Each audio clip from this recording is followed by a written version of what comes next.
A young man recounts how a highly anticipated camping trip was cut short by a sudden tragedy the day before his departure. In a violent twist of fate, he was struck by a vehicle in a fatal accident and died instantly. Consciousness slowly returns as he wakes up in an unfamiliar grassy area with a groggy murmur. Sitting up in confusion, he looks around to find himself alone in a dense, unknown forest. His gaze sharpens as he tries to process the strange surroundings he has awoken in. The forest is filled with towering trees and bizarre, pod-like fruits hanging from the branches above him. Overwhelmed by the alien landscape, he cries out in confusion, asking what this place is. A sudden realization strikes him as he gasps in shock.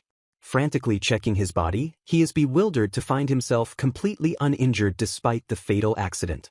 The impossible truth begins to sink in as he struggles to comprehend his situation. With wide eyes, he shouts out the possibility that he has been transported to another world. He falls silent for a moment, letting the magnitude of the situation wash over him. A look of pure delight spreads across his face as the excitement of the situation takes hold. He turns his attention to the strange flora, noticing peculiar fruits hanging from the trees. Examining the vibrant blue leaves, he wonders if the alien vegetation around him is edible. He marvels at a cluster of strange, dark berries, finding them absolutely amazing. His excitement bubbles over, but he quickly reminds himself of the reality of his situation. Realizing he cannot just sit there celebrating, he decides he needs to take action to survive.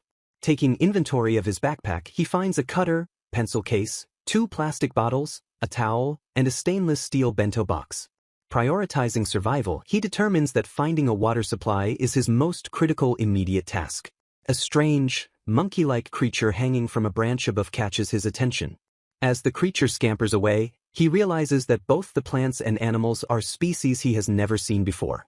Watching the creature swing away, he notes that the temperature and humidity are surprisingly similar to Japan. He recalls survival knowledge, warning himself that unknown creatures could be monsters and he must not let his guard down. Grateful for his obscure knowledge, he hopes it will prove useful in this new environment. Luck is on his side as he discovers a stream flowing through the rocks, securing a water source for the time being. He approaches the water, admiring how incredibly clear and pristine the stream looks. Walking along the rocky bank, he scans the water and the surrounding area carefully. His eyes light up as he spots exactly what he was looking for in the water. He finds a creature resembling a crayfish with a curious cylindrical shape, reassuring himself that it should be okay. Seeing the creature gives him a sense of relief, making him feel safe for the moment. He recalls survival lore stating that the presence of crustaceans like crayfish indicates the water is chemically safe to drink. Although unsure if Earth's rules apply here, he decides he has no choice but to trust the indicators. Reaffirming the knowledge that dragonfly larvae mean danger while shrimp and snails imply safety, he prepares to test the water. He decides that if this indicator is wrong, he will just have to worry about the consequences later. Submerging one of his plastic bottles, he fills it with the clear stream water. He brings the bottle to his lips, hesitating only a moment before taking a drink. He gulps the water down greedily, surprised to find it absolutely delicious. The water is comfortably cool and refined, possessing a purity that he notes is impossible to find on Earth anymore. Shocked by the quality, he exclaims that this water is unlike anything he has ever tasted. Gasping for air after drinking his fill, he wonders if the water's unique taste is proof that he has truly been transported to another world. Shaking off the distraction, he resolves that now is not the time to get lost in thought and refocuses on the immediate tasks at hand. He reaches into his supplies and retrieves a cutter, preparing to modify his plastic bottle into a survival tool. With a smile of determination, he holds the bottle and blade, ready to craft a makeshift trap for catching food. He slices into the plastic, reasoning that the local wildlife won't be wary of human traps and hoping to secure a catch. After some time, he steps back to admire a crude shelter made of branches and leaves, deciding it is good enough to sleep in. Crouching inside, he notes that while insects might be an issue, the structure should at least protect him from the rain as he shifts focus to finding food. He returns to the water's edge to check his trap, praying that luck is on his side and he has managed to catch something. Peering into the stream, he spots his device and exclaims in triumph that the creatures are there. He lifts the trap to reveal it is full of crayfish-like creatures, noting that the methods for trapping freshwater life remain constant even in another world.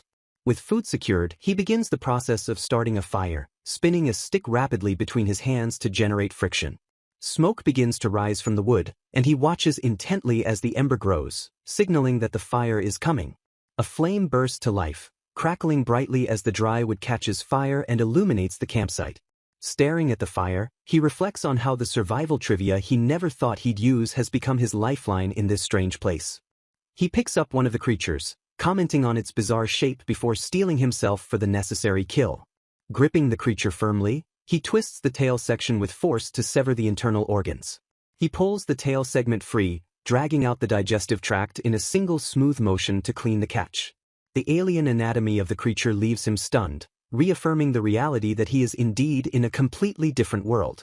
He slaps his cheeks to snap out of his awe, reminding himself that he must eat if he wants to survive. Strategizing the next step, he decides to smash the creature's elongated head to locate a vein, though he hesitates. He worries that the hard shell might collapse unpredictably under force, risking a severe injury to his fingers. Raising a large rock high above his head, he focuses his aim on the creature's carapace. He brings the rock down with a violent crash, crushing the shell with a loud impact. The rock connects solidly, shattering the creature's defenses in a cloud of dust and debris. He winces in pain, shocked by the incredible hardness of the shell despite his forceful blow. Nursing his throbbing hand, he wonders in panic what to do next now that his primary method has proven difficult. Conceding that processing them manually is too dangerous, he concludes he has no choice but to grill them alive. He gathers the creatures and drops them into the prepared container, readying them for the fire. He selects a large, sturdy leaf, determining that it should be sufficient to wrap the food for cooking. A sudden flash of light or sensation cuts through his concentration, causing him to freeze. He turns sharply, his heart racing as he asks himself what this strange, unsettling feeling is. He looks down at the stump where he has prepared the food, seeing the pierced leaves and glowing embers. A wave of anxiety washes over him as he admits he has a bad premonition about relying on just these 2 packets. He reaches out to arrange the skewers, double-checking his preparation of the strange crustaceans. He carefully folds the leaf over the catch, securing it tightly to trap the heat and steam. The 2 leaf-wrapped bundles sit ready, tied securely for the roasting process. Sitting by the fire, he watches the food cook while glancing at his smartphone, the flames casting long shadows. He looks at the device with a somber expression, realizing it will soon run out of power and become unusable.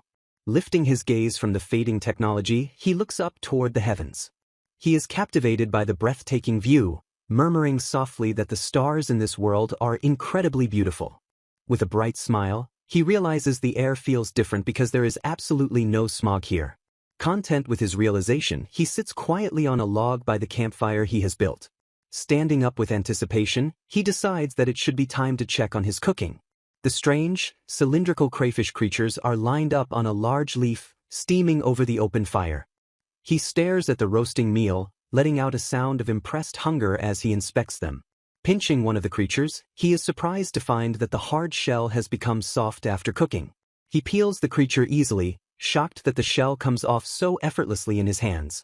Expressing gratitude for the meal, he takes a bite of the cooked meat. The flavor explodes in his mouth with a strong sweetness resembling crab or shrimp, and he declares it delicious. Although the smell is good and stimulates his appetite, he pauses as he notices a flaw. His enjoyment is dampened by a gritty texture, realizing sand must have gotten under the shell. The feast continues under the stars as night settles over the strange forest. He laments that he could make the meal much tastier if he only knew the right preparation method. His eyes narrow as he glances sharply at something specific.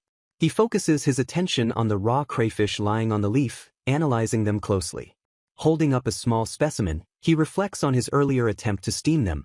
He peels back the shell to inspect the insides more closely. He discovers tiny clusters inside and wonders if they are eggs, assuming they can't be anything else. Staring at the unknown substance on his finger, he dreads the possibility of what it might be. He takes a tentative taste of the substance to confirm his suspicions. Immediately, his body reacts violently, sending him into a coughing fit of shock and pain. Panic sets in as he realizes with absolute certainty that he has ingested poison. He violently vomits the toxic substance to purge it from his system. Desperately, he gargles water and spits it out to cleanse his mouth of the toxin. Breathing heavily, he looks up at the night sky, recovering from the close call. He realizes the bad feeling he had earlier was actually a reaction to the poison in the food. He wonders if this sensory reaction is a special power he acquired upon coming to this other world. Overjoyed, he realizes this ability to sense poison means he can eat anything safely, feeling like it is a dream come true. A look of determination and relief washes over his face as he processes this advantage. Reaching out his hand, he exclaims that with this new power, things might actually work out. Under the bright full moon, he feels a renewed sense of hope that he might survive somehow. He smiles confidently, wiping his face after the ordeal. Deciding to call it a night, he retreats to his shelter, planning to get busy tomorrow. He sleeps soundly inside his makeshift hut of leaves and branches. He wakes up wondering what time it is before realizing the question is pointless in this world. Peering out of his shelter, he notes that it is still a bit dark outside. He crawls out from beneath the pile of leaves that served as his bedding. He steps firmly onto the dirt, ready to start the day. Stretching his arms, he vows to do his best starting today. He considers his next move, wondering if he should aim for a mountain summit to learn the surrounding geography. High in the forest canopy, a pair of feet dangle precariously from a thick branch as someone scouts the area. A close inspection reveals two large, succulent fruits hanging from the bough, their smooth skin promising sustenance. He stares at them with intense longing but reluctantly concludes that eating unidentified plants is too dangerous. Despite his caution, his imagination runs wild, torturing him with visions of the fruit being perfectly edible and delicious. A sudden rustle interrupts his thoughts as a strange, yellow squirrel-like creature scurries onto the scene. Watching the animal feast without issue, he realizes with a smirk that the fruit is indeed edible after all. With renewed confidence, he navigates through the dense trees, searching for a way to reach the prize. He pauses abruptly, his attention captured by a specific tree standing out amongst the foliage. Gazing up, he finds a tree laden with a glowing, lemon-shaped fruit and wonders aloud what they are. An unnatural compulsion seizes him, making it impossible to look away even though he isn't particularly hungry. Driven by the allure of something delicious, he disregards his safety protocols and moves to climb the tree. He plants his foot carefully on the uneven surface, attempting to gain the necessary leverage to ascend. Straining upward, he desperately reaches out, telling himself he just needs to get his hand on the tree. His fingertips graze the surface, but his grip fails completely as his hand slides off the smooth bark. Balance is lost in an instant, sending him tumbling backward into the void with a startled cry. Time seems to slow as he stares upward, paralyzed by the sudden realization that he has slipped. Assessing his trajectory, he realizes with horror that landing in this posture guarantees severe injury. As he plummets, despair washes over him at the thought that his adventure is ending before it truly began. A primal scream tears from his throat as he voices his desperate refusal to die. He slams into the ground, groaning in agony as the impact rattles his entire body. Slowly opening his eyes, he holds up a hand to inspect the damage, confused by the lack of pain. He shoots up in a panic, gasping in disbelief that he is still alive and moving. Sitting unharmed on the forest floor, he shouts in confusion as a strange, wind-like aura swirls around him, cushioning his fall. A foot lands firmly on the rocky ground, kicking up dust in its wake as the journey begins. Grimacing in pain, the protagonist clutches his knee, wondering if he twisted it when he slipped during the descent. His expression shifts from pain to confusion as he notices something strange about the injury. Staring at his knee in disbelief, he realizes he can't actually touch the bruised area directly. He strikes his knee with his fist, but instead of impact, a mysterious force field blocks the blow completely. Baffled, he observes that he doesn't feel any impact at all, as if an invisible barrier is protecting him. His mind flashes back to the hard-shelled crayfish creature he encountered earlier, remembering its impenetrable defense. Sitting alone in the forest, he connects the dots, wondering if the sensation is akin to a hard shell. He peeks out from behind a tree, scanning the environment cautiously before stepping out into a clearing. A look of awe washes over his face as he gazes out at the vast, untamed landscape before him. Staring at the dense forest stretching endlessly below, he remarks that Mother Nature really makes her presence felt here. Standing on a cliff edge, he observes that there are absolutely no traces of civilization to be seen anywhere. Despite the isolation, he steels himself, deciding that this isn't the time to get depressed just yet. He raises his hand, focusing intently as he tries to summon the strange power he felt earlier. Closing his eyes, he concentrates on the sensation, trying to understand the mechanism behind it. His eyes snap open with realization as he grasps the nature of his new ability. He decides to name this defensive power Hardening, acknowledging its similarity to the creature's shell. To test his theory, he sits on a rock and strikes his thigh again, confirming the invisible shield is active. He deactivates the power, letting his guard down to see the difference. Immediately, pain shoots through his leg as he hits his bruised knee without protection, making him wince. Grinning through the pain, he confirms that he can indeed emit a really hard aura at will. He reflects on his fall, realizing that by all rights he should have died, but he came out unscathed because of this power. He recalls that yesterday's shrimp was impenetrable to rocks but became soft as an earth shrimp after passing through fire. Pondering deeply, he wonders if he acquired the hardness ability directly from eating that shrimp. Looking out at the sky, he deduces that if the shrimp's defense failed upon death, his power must work similarly. He formulates a hypothesis. His power is the ability to steal the traits of the living things he consumes. The realization hits him fully as he considers the implications of absorption. He lists his current abilities, identifying poison by sight, and now, gaining physical traits from his food. Excitedly, he concludes that he also has the power to get stronger the more he eats.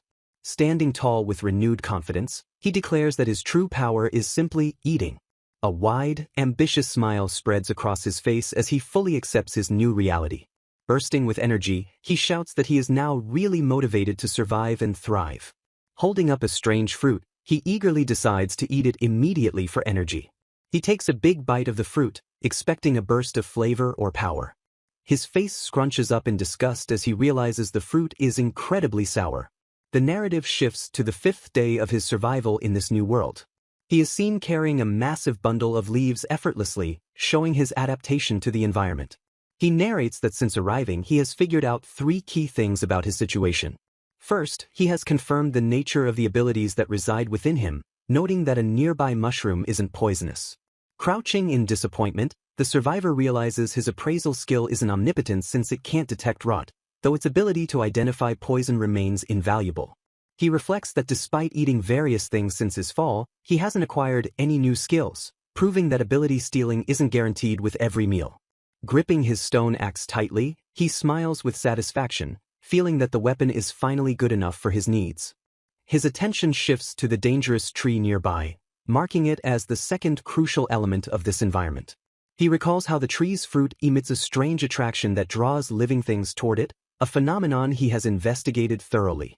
The trap is revealed as the tree lures victims to a slippery precipice with smooth bark, causing them to fall to the roots below to be consumed as sustenance. A chilling realization hits him that he would have suffered the same fate had he not acquired his hardening ability in time. A sudden rustle in the bushes breaks his train of thought as a horned rabbit creature emerges from the undergrowth. Sensing the imminent attack, he braces himself as the creature prepares to strike. The horned beast launches itself into the air, aiming a sharp, deadly strike directly at him. With terrifying speed, the horned rabbit charges straight for him, closing the distance in an instant. He readies his axe with a focused gaze, watching the lethal horn thrust toward him with lethal intent. A visceral impact echoes through the forest as the confrontation reaches its violent climax. He stands over the defeated beast, analyzing how a small animal that should have been fearful instead attacked him at full speed. He deduces that his allure ability doesn't just attract creatures but actively makes him appear as an irresistible, delicious meal to them. While draining the blood to improve the meat's taste, he notes the complication of looking like food to his prey while the ability is active. His eyes light up with anticipation, thrilled by the prospect of eating animal meat for the first time since arriving in this world. Realizing the meat needs seasoning, he urgently decides he must find a source of salt as soon as possible. A sudden, piercing scream from the forest freezes him in place, alerting him to another presence. He pivots on the tree branch, eyes widening as he processes the sound echoing through the trees. Identifying the sound as a human voice, he immediately understands that someone else is in these woods. He hesitates to intervene, weighing the danger of a large beast against saving a stranger who might not even be human. Clenching his fist tight, he struggles with the moral dilemma of risking his life for an unknown entity. Determination sets in as he dashes forward, deciding to at least investigate the situation since his hardening ability offers protection. He pauses mid-stride, realizing with shock that the scream came from the exact direction of the lure tree. Peering over the cliff edge where the dangerous fruit grows, he confirms his suspicion with a grim sense of knowing. Relief washes over him as he realizes the attacker wasn't a ferocious animal after all. He quickly deduces that a human fell victim to the fruit's attraction, shaking his head at the situation. Approaching the fallen figure, he cautions himself not to relax just yet despite the apparent lack of a beast. He stops in his tracks, surprised to discover that the unconscious victim is a young girl. The night sky stretches above the forest canopy, signaling the passage of time as silence returns to the woods. He observes the unconscious elf girl, noting her pointed ears and the fact that she isn't waking up from her fall. Marveling at her silver hair, he admits it's his first time seeing such a color, though his mind quickly shifts to the implications. He concludes that if she didn't teleport here like him, her existence proves there is civilization in this world. A smile returns to his face as he turns his attention back to his cooking, noting that his meal is finally ready. The pot bubbles over the fire, filled with meat and pine-like needles simmering in a primitive stew. He takes a bite and immediately grimaces, confirming his suspicion that the meat smells like a zoo. Sitting by the fire, he laments that even the addition of conifer needles couldn't entirely mask the severe animal stench. He forces the food down, finding the taste disgusting and akin to badger or squirrel, though he acknowledges the strong umami flavor. Resigning himself to the meal, he justifies the use of needles for their fragrance and essential nutrients, satisfied with his survival cooking. Yu lifts a piece of meat with his chopsticks, his anticipation building as he prepares to taste the first real food he has had in ages. He chews with a look of pure delight, the flavor exploding in his mouth and prompting him to declare it absolutely delicious. Internally, he admits that while the fat spreads sweetly, the taste itself honestly doesn't surpass a standard supermarket pork cutlet.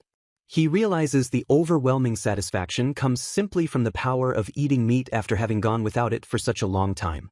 Sitting on a log by the fire, Yu sighs contentedly and affirms that meat is good, unaware of the presence approaching him. A sizzling sound catches his attention, causing him to freeze and look up in sudden alarm at the source of the noise. A glowing white wolf materializes from the darkness of the forest, staring Yu down and causing him to stiffen in terror. The tension in the clearing spikes as the ethereal creature stands motionless, its presence dominating the silent night.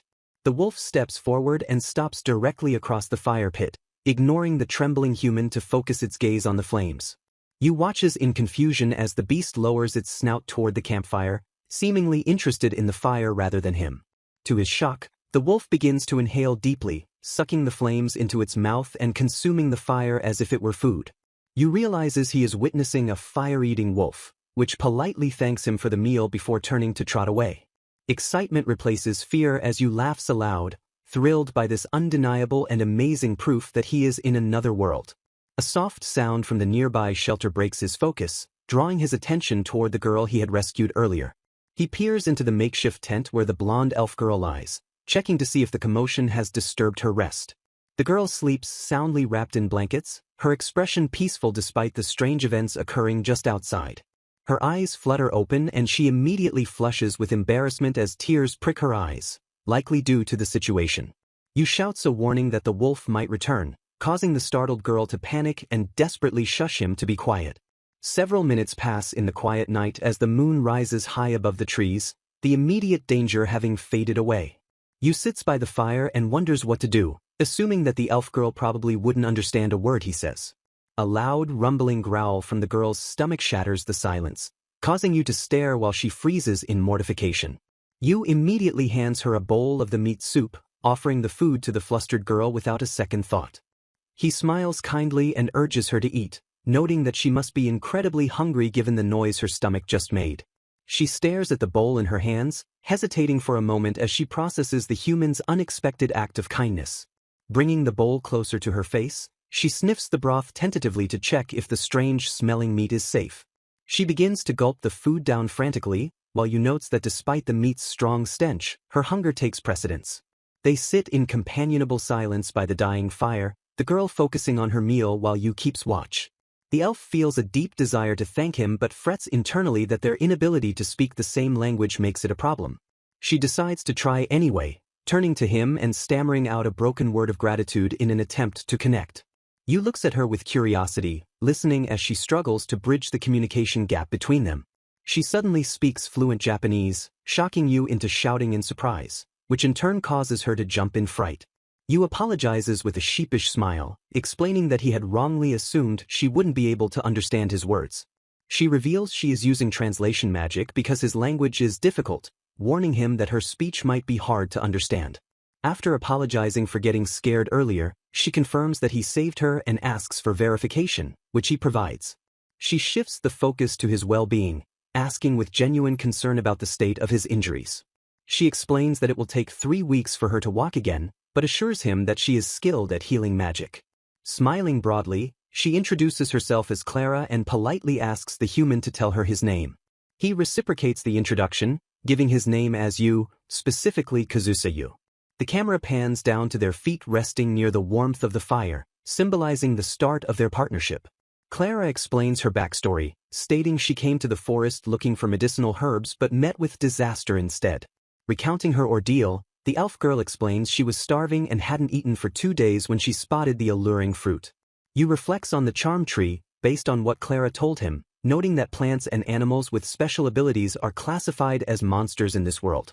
She smiles with genuine gratitude, admitting that she surely would have died without his timely intervention. Yu shifts the focus to the future, asking if she intends to return to her village now that she is safe. He points out the harsh reality that walking on her injured leg is currently impossible. Offering a solution, he asks if he can carry her, but she hesitates and deems the journey too difficult. She explains that the village lies beyond mountains infested with dangerous monsters, making the travel perilous. Yu considers the logistics, verifying that her recovery will take approximately 3 weeks. The girl falls silent, looking down in contemplation of their predicament. Apologizing softly, she laments her inability to walk and the burden it places on him. Yu glances upward, formulating a plan to accommodate her for the duration of her recovery. With a hopeful gaze, she shyly asks if she might be allowed to stay with him. Yu stares blankly for a moment, processing her request with a stoic expression. Flustered by his silence, she stammers and questions his reaction. She shrinks back in embarrassment, awaiting his judgment.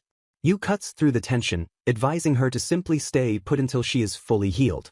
He reasons that even if she could walk sooner, a partial recovery wouldn't suffice for the trek through the mountains. Logic dictates she has nowhere else to go, especially since she fled a disaster at her previous location. He concludes that her best option is to remain here, even if the situation makes her uncomfortable. Sitting beside her, he assures her he isn't rotten enough to exploit her distress nor cowardly enough to abandon her halfway. She tears up and calls herself useless, insisting he should leave her behind to avoid being weighed down. Yu smiles gently, countering that her presence is reassuring since he hasn't seen another person in a long time. He adds a practical spin, claiming her company will motivate him to gather various ingredients for his gourmand tastes. Touched by his logic and kindness, she listens intently. Overwhelmed with relief, she lets the tears fall and accepts his offer with a sobbing confirmation. Yu winks playfully, asking her to lead him to her village once her leg heals, predicting they will be just fine. Beaming through her tears, she gives him a radiant smile and agrees to the pact. Yu declares the day over, emphasizing the importance of sleep for whatever comes next. He walks toward his post as she settles into the leaf shelter, the camp peaceful for the night. Yu glances back with a contented look, satisfied with the new arrangement. Gazing up at the moonlit sky, he steels himself for the busy days that will follow starting tomorrow. Yu wanders through the forest with a pack on his back, wondering if he can find anything interesting to harvest. He spots a fruit-laden tree and looks up with interest. Bending his knees deep, Yu prepares to launch himself upward to reach the high branches. He springs into the air with surprising agility, reaching out to pluck the fruit that looked out of reach. His fingers close firmly around the ripe fruit, snapping it from the branch with a satisfying crisp sound. Yu lands triumphantly with the prize in hand, letting out a chuckle of success at his easy catch. He touches down softly on the forest floor, clutching the fruit safely against his chest. Yu marvels at his own physical condition, wondering if the delicious food in this world is making him stronger day by day. He takes a big bite out of the fruit, the crisp flesh giving way with a loud crunch. Chewing thoughtfully, he notes that while it looks like an apple, the texture inside his mouth feels distinctly unique. His attention is suddenly diverted to the ground, where he spots something familiar among the undergrowth. It is a blue leaf, identical to the ones he saw on his very first day in this strange new world. Yu picks up the vibrant foliage, judging that it doesn't seem poisonous based on his intuition. Curiosity taking over, he brings the leaf to his lips to test its flavor. To his surprise, the leaf tastes incredibly sweet, almost exactly like a piece of fruit. Thinking that Clara might enjoy these treats too, he eagerly stuffs a whole bunch of the blue leaves into his backpack. He continues his journey, the scenery opening up to reveal towering white cliffs in the distance. Yu hikes through the wooded area, the terrain shifting as he approaches the rocky base of the mountains. Emerging from the treeline, he gasps in awe at the magnificent view stretching out before him. He stands before a vast expanse of white, rocky terrain that glistens under the sunlight. He licks one of the rocks and is shocked to discover it is pure rock salt, a valuable find he hadn't expected. Yu is thrilled to find salt in the mountains, noting that it seems safe to eat and saves him a trip to the sea. He excitedly chips off chunks of the salt, celebrating that he will finally be able to properly season his food. His backpack is now brimming with leaves, fruit, and chunks of rock salt. Satisfied with his haul, Yu decides it is time to head back to camp. Just as he turns to leave, he notices strange small black objects clinging to the white rocks. He picks one up and is baffled to find what looks like sea snails or shells living high up in the mountains. Examining it closely, he confirms it looks just like a seashell and appears to be free of poison. He wonders how a mountain shell would taste and speculates that its structure must be different if it lives here. Intrigued by the culinary potential, he sits down and begins gathering a collection of the strange shells. With a bag full of diverse ingredients, he finally decides to call it a day and return home. A smile spreads across his face as he anticipates the delicious flavors he is about to discover. Yu returns to the campsite and calls out a greeting, to which Clara responds warmly. Clara sits by the log and welcomes him back as he approaches with a friendly wave. Yu beams, expressing how nice it feels to have a home to return to after a long day of foraging. Clara smiles gently at him, her expression soft and welcoming. He sets his heavy backpack down, admitting with a laugh that he might have gone a bit overboard with his gathering today. He reveals the pile of fruits, blue leaves, and mountain shells, causing Clara to gasp in amazement at the variety. Yu explains that he can detect poison but asks her if she knows if these are culturally edible, to which she agrees tentatively. Clara stares at the bounty of food, genuinely impressed by his ability to find so much sustenance in the wild. Clara looks on with a startled expression, caught off guard by Yu's sudden discovery. Yu points out the strange blue leaves, prompting Clara to ask if something is wrong or rare. She describes the leaves as delicious with a sweet and sour flavor profile and a pleasant fragrance. Yu realizes these must be a famous ingredient as he inspects the foliage closely. Clara identifies the plant as manna herb, a precious commodity she has never tasted before because of its value. Skeptical of its immense worth, Yu asks if the leaves are truly that special. He calculates the potential value, noting that the amount they found could support a whole family for half a year. Yu questions why the price is so exorbitant while Clara smiles, ready to explain. She clarifies that these leaves are vital to mages because eating them rapidly recovers mana, the basis of magic. The herb is difficult to harvest because it changes color when a mage approaches, masking its true identity. Clara marvels at their luck, noting that finding such a large quantity of the naturally rare herb is amazing. She stares at him blankly, seemingly realizing where this conversation is heading. Yu decides they should eat the herbs together, reasoning it is a perfect opportunity for her to recover her magic. Clara protests that the likes of her shouldn't eat something so precious, but Yu immediately bans that self-deprecating phrase. He explains that having her there makes his life more fun and that she helps him just by existing. Smiling warmly, he asks her to stop thinking of herself as lesser. Clara blushes deeply and shyly agrees to his request.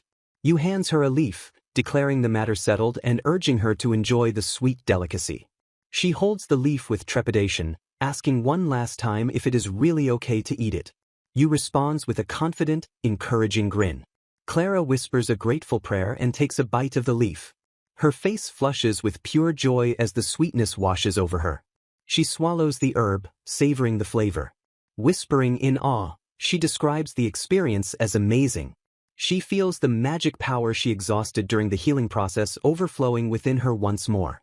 Sighing with contentment, she confirms that the herb was delicious. Sitting by the fire, she timidly calls out to Yu. She shyly asks if she might be allowed to have another one. Yu grants permission but suggests saving the rest for dessert after their main meal. Clara beams with a radiant smile, delighted by the prospect of more sweets. Yu identifies the shellfish as salt rolls and decides to cook them first since they won't last long. Clara notes that they are typically a hunter's snack found far from villages.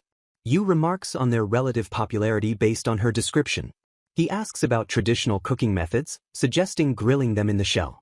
Clara warns him against eating them raw due to the risk of severe poisoning. She explains that while they are naturally salty, some people season them with garum. Yu recognizes garum as a fermented fish paste used in ancient Rome. He muses that the ingredient is essentially a food that comes pre-seasoned. A sudden idea strikes him, and he announces that he knows exactly how to prepare them. The scene ends with the camp set for dinner, Yu ready to cook the catch of the day. Yu prepares the meal by tossing wild grass, water, and the mountain snails into the pot. He seasons the boiling mixture by adding a piece of the harvested rock salt to the pot. The fire crackles beneath the hanging pot as the water comes to a rolling boil. Yu closes his eyes and inhales the steam, noting the scent reminds him of boiling mushrooms and carries a mountain fragrance. With a satisfied smile, he declares that the cooking is finally done. The finished product is revealed as a crystal-clear mountain soup filled with large snails and vegetables. Yu explains that while it resembles the previous critter soup, the fragrance is distinct, and Clara excitedly notes how pretty and clear it looks. A loud growl erupts from Clara's stomach, betraying her immense hunger despite the conversation. Yu laughs heartily at the timing and cheerfully suggests they dig in immediately. Clara blushes deeply in embarrassment but agrees softly, eager to eat the meal. The duo puts their hands together and enthusiastically shouts, "Itadakimasu," before starting their meal. Yu lifts the bowl to his lips and takes a careful sip of the hot broth. Clara drinks and sighs in delight, remarking that the taste somehow makes her feel incredibly cozy. Yu continues to drink the soup, letting the warmth spread through him. He pauses, struck by a flavor that unexpectedly brings out a deep sense of nostalgia within him. The penetrating flavor is rich yet not oily, creating a vivid fragrance that spreads through the mouth as the true mountain harvest. Yu picks up a piece of the snail meat with his chopsticks, preparing to taste the main ingredient. He holds the curled piece of snail meat up for inspection before eating it. He places the meat in his mouth and bites down, initiating the taste test. As he chews, rich dashi flows out from the springy texture, confirming the food is absolutely delicious. Yu shifts his attention to the next part of the meal, deciding to try the innards. He notes the innards have a subdued smell of greenery, distinct from the mushroom-like scent of the body. Clara eats happily, praising the gentle fragrance that differs significantly from the algae smell of pond creatures. After Clara thanks him for the meal, Yu hands her a blue leaf and suggests they move on to dessert. Clara holds the leaf to her cheeks and hums a happy tune, clearly enjoying the sweet treat. Yu muses that boiling the leaves into syrup or mixing them with fruit could create a tasty jam, which Clara expresses a desire to try. Clara laughs that while it sounds delicious, her people would consider such culinary experimentation a huge waste. Yu falls silent, his expression darkening slightly as he processes her comment. He stares at the leaf, realizing the gap in perception between Earth and this world might become a significant impediment later. Sitting by the fire, Yu contemplates this perception gap with a serious expression. He breaks the silence by calling out to Clara to get her attention. Clara looks up from her seat, a question mark floating above her head in confusion. Yu asks her directly if she would be willing to teach him various things about this world. Clara agrees readily with a smile, but then pauses in surprise as the request registers. Yu looks at her quizzically and asks if she doesn't find his request strange. Clara replies that while it is an uncommon question, she doesn't think it's strange to ask about what one doesn't know. She adds enthusiastically that she actually likes teaching others. Clara begins to self-deprecate, saying, "The likes of me are just happy to be of use," but Yu cuts her off with thanks. When she apologizes, Yu smiles gently and tells her that the phrase, "the likes," is now banned. The two sit together in comfortable silence as the fire crackles between them under the night sky. Yu bows his head deeply, formally asking Clara to be his teacher and take care of him. He steels his resolve to study hard, knowing that learning from her is better than merely surviving in the woods. 3 days later, Clara exclaims in amazement at how quickly Yu picks up new skills. Yu works on a leather craft by the fire, humbly downplaying her praise while she smiles at him. He insists he only learned simple magic, but Clara counters that his speed effectively makes him a genius. Yu reflects that he can now fully understand her language thanks to the translation magic.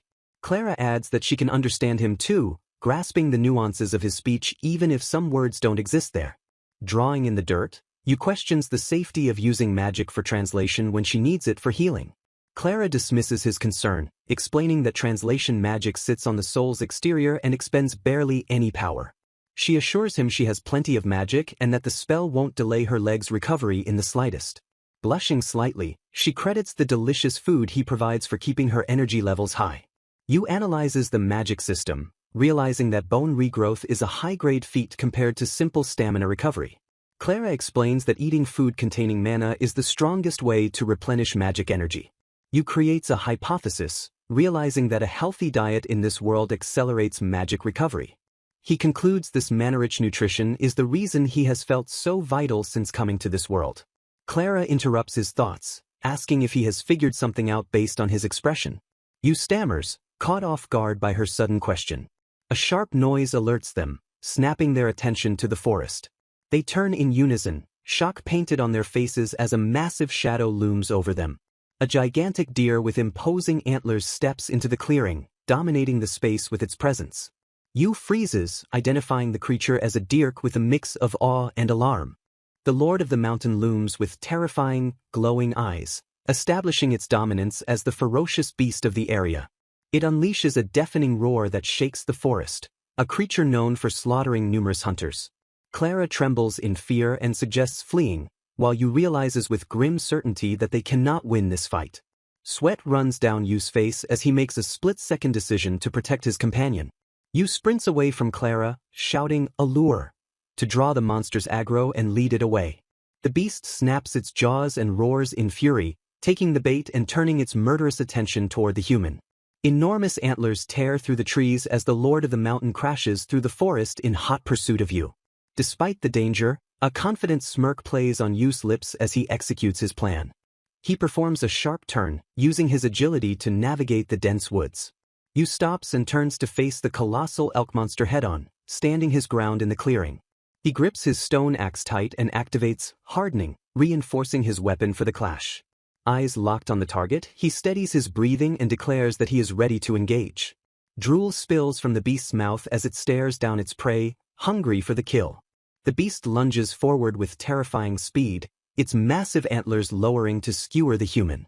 The impact force is likened to a speeding truck, highlighting the lethal weight behind the monster's charge. Yu's focus sharpens to a razor's edge as he tracks the incoming attack. The beast's eyes burn with killing intent as it closes the distance in a heartbeat. In the nick of time, Yu sidesteps the charge, barely avoiding the deadly antlers. The beast's momentum carries it past him, its hooves tearing up the ground as it struggles to break. Yu watches it skid, noting the creature's immense power but lack of turning ability. He resets his stance, keeping his distance while the beast recovers from its missed attack. The Lord of the Mountain lowers its head again, preparing to launch another devastating rush. It charges with deceptive speed, forcing Yu to admit that he must be extremely careful to survive. The massive antlers sweep through the air, forcing Yu to dodge frantically to avoid being crushed. Adrenaline heightens Yu's senses, allowing him to perceive the beast's movements with crystal clarity. Time seems to slow as he tracks the trajectory of the deadly horns inches from his face. With a powerful leap, Yu vaults over the beast's back, acrobatically evading the attack entirely. He lands gracefully, using his enhanced physical abilities to outmaneuver the lumbering giant. A bead of sweat drops as he feels the wind of the attack pass him by. Breathing hard but smiling, Yu realizes he is holding his own and is not half bad at this survival business. He analyzes the enemy's pattern, noting that the long charge distance gives him time but makes counterattacking difficult. Yu gripes that the beast's strategy is unfair as he prepares for the next round of deadly tag. A vein pops on the beast's face, its rage boiling over at the slippery prey refusing to die. It throws its head back and lets out a spine-chilling screech that echoes through the mountains. From the sidelines, Clara screams a warning for Yu to watch out as the tempo changes. She spots the tells of a massive attack, shouting that another charge is incoming. Yu grits his teeth, bracing himself for an impact that he knows he cannot simply dodge this time. The beast barrels forward with unstoppable force, its antlers forming a wall of death. The world goes white as the massive attack connects with devastating power. A shockwave rips through the clearing as Yu is forced to block the heavy blow, sending dust flying. Yu is blasted backward by the sheer force of the attack, terrified that this impact might finally end his life. He realizes the monster's previous assaults were mere warm-ups compared to this overwhelming power. Knowing his hardening ability will shatter under a direct hit, he desperately calculates his survival odds. Hidden amongst the leaves, the elf girl watches in silent horror as the battle reaches a critical point. Panic rises as Yu doubts his speed, but he violently suppresses the fear to force his mind to strategize. He swiftly positions himself against a massive tree, using the environment as his shield. Standing resolute before the ancient trunk, he turns himself into living bait for the charging beast. He realizes that this specific tree is the key to stopping the creature's unstoppable momentum. The plan is simple but deadly. Lure the dirk into ramming the wood to trap its massive antlers. Success hinges entirely on the beast's blind aggression and its inability to turn at full speed. A fearless smile cuts through the tension as he realizes the monster's predatory instinct is its weakness. The dirk lowers its head and charges, locking its deadly aim squarely on Yu's position. Yu holds his nerve, knowing any premature movement will cause the beast to change course and ruin the trap. The margin for error is razor thin, as being too slow guarantees he will be crushed against the bark. Dust kicks up as the distance closes, Yu bracing for the singular moment that will decide his fate. Time seems to freeze as the boy and the monster stare each other down in the final split second. An explosive impact shakes the forest as the two forces collide in a cloud of debris. The dirk slams into the space Yu occupied just a heartbeat ago, missing his flesh but finding the wood. With a thunderous crunch, the beast's antlers drive deep into the tree, locking it in place. Yu rolls to safety, clutching his axe and looking back to see if his gamble paid off. The massive tree shudders under the assault, holding the furious creature captive. Yu scrambles away from the thrashing limbs to gain a moment of respite. A deafening roar tears through the air as the collision sends shockwaves through the forest. Yu glances back, assessing the damage to the tree and the beast's position. The dirk pulls violently, and Yu realizes with horror that the trap might not hold. Breathless with anxiety, the girl whispers Yu's name in worry. Yu lands in a crouch, watching the monster growl and strain against its wooden prison. Splinters fly as the tree begins to crack under the immense torque of the struggling beast. Yu's expression darkens as he sees the wood failing to contain the monster's raw power. The trunk splinters violently, threatening to release the enraged dirk back into the fight. Yu stands frozen for a beat, realizing his window of opportunity is closing fast. Seeing his hesitation, the girl screams for him to use the weapon she summoned. She hurls a colossal greatsword through the air, sending it spinning toward the battlefield. Yu spots the heavy blade mid-flight, recognizing it as the game-changer he needs. Determination floods his face as he prepares to catch the weapon and end this. His fingers lock around the hilt, the weight of the sword grounding his resolve. Summoning every ounce of strength, he unleashes a horizontal slash with the massive steel. The blade crashes into the dirk with bone-shattering force while it remains trapped. The recoil is instantaneous, jarring Yu's body and forcing a gasp of pain from his lungs. As he is thrown back by the violence of the blow, the girl cries out his name in fear. Yu is sent hurtling through the air, crashing hard into the ground after the beast's devastating attack. He lies in the dirt for a moment, stunned but relieved to realize he is miraculously still alive. The Lord of the Mountain looms over him, its massive antlers silhouetted against the sky as it prepares to finish him off. Yu tightens his grip on his weapon, gauging the distance and convincing himself that he can make the strike. With a casual sound, he activates his crafting skill to instantly transform his stone tool into something lethal. He declares that what he holds is no longer a simple tool, but a true instrument of war. Bursting forward with renewed speed, he shouts that it is a weapon as he charges the beast. He plants his foot firmly, pivoting his entire body to channel every ounce of strength into his swing. Screaming that this is the end, he unleashes a final, desperate slash against the monster. The black blade cleaves through the beast's neck, spraying blood as the attack connects with devastating force. The massive creature topples over, crashing dead onto the forest floor with a heavy thud. Yu stands over the fallen apex predator, panting heavily as the adrenaline begins to fade.